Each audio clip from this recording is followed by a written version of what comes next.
আপনি ঠিক দেখেছেন, কোনো জাদু বা অলৌকিক কিছু নয়। তিনি ডালের বড়া বিক্রেতা হুমায়ুন।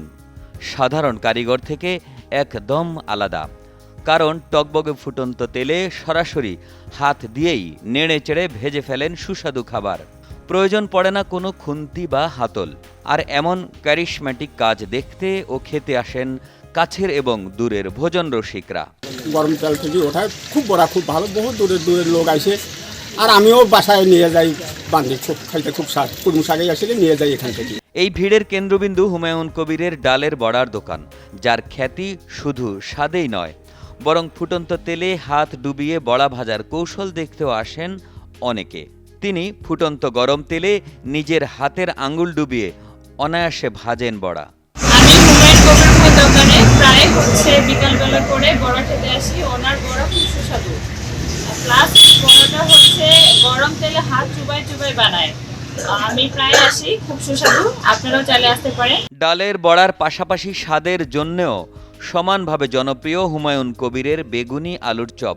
বিকেল 4টা থেকে রাত 8টা পর্যন্ত খোলা থাকে হুমায়ুনের দোকান। বড়াটা অনেক স্বাদ, খুব স্বাদ।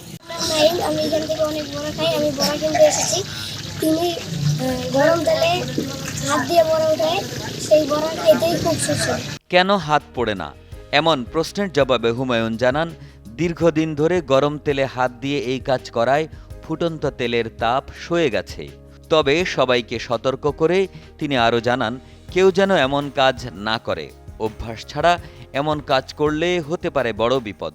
আমি এই বড়ার দোকান 15 বছর থেকে করি এবং অনেক দূর দূরান্ত থেকে লোকজন বড়া খাইতে আসে এবং বড়া খুব ভালো।